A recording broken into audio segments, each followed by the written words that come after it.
ಈ ವರ್ಷದಲ್ಲಿ ಮಿಥುನ ರಾಶಿಯವರ ಜೀವನದಲ್ಲಿ ಅನೇಕ ನಕಾರಾತ್ಮಕ ಹಾಗೂ ಸಕಾರಾತ್ಮಕ ಎರಡೂ ಬಗೆಯ ಬೆಳವಣಿಗೆಗಳು ಆಗಲಿವೆ.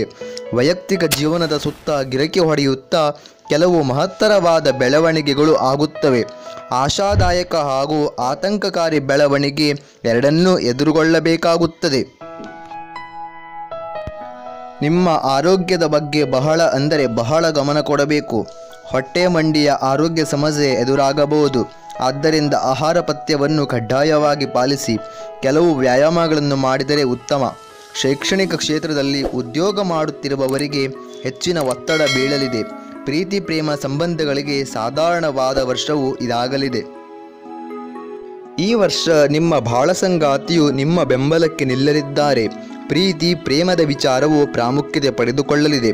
ಇತರರ ಜೊತೆ ಮಾತನಾಡುವಾಗ ಹೇಳುವ ಧ್ವನಿ ಹೇಗಿದೆ ಎಂಬುದರ ಬಗ್ಗೆಯೂ ಗಮನ ಇರಲಿ.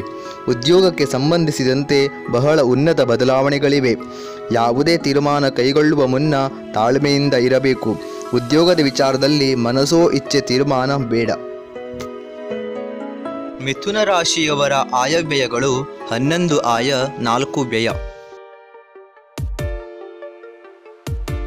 ನೋಡಿದಿರಲ್ಲ ವೀಕ್ಷಕರೇ, ಇವತ್ತಿನ ಈ ವಿಡಿಯೋ ನಿಮಗೆ ಇಷ್ಟವಾದರೆ ಲೈಕ್ ಮಾಡಲು ಮರೆಯಬೇಡಿ. ಅನಿಸಿಕೆ ಅಭಿಪ್ರಾಯಗಳಿದ್ದರೆ ಕಮೆಂಟ್ ಕೂಡ ಮಾಡಲು ಮರೆಯಬೇಡಿ. ಹಾಗೆಯೇ ನಮ್ಮ ಚಾನಲ್ಗೆ ಸಬ್ಸ್ಕ್ರೈಬ್ ಆಗಿಲ್ಲದಿದ್ದರೆ ದಯವಿಟ್ಟು ಸಬ್ಸ್ಕ್ರೈಬ್ ಕೂಡ ಮಾಡಿಕೊಳ್ಳಿ. ಹಾಗೆಯೇ ನಮ್ಮ ಮುಂದಿನ ವಿಡಿಯೋಗಳಿಗಾಗಿ ಪಕ್ಕದಲ್ಲಿ ಇರುವ ಬೆಲ್ ಐಕಾನ್ ಕೂಡ ಪ್ರೆಸ್ ಮಾಡಿ.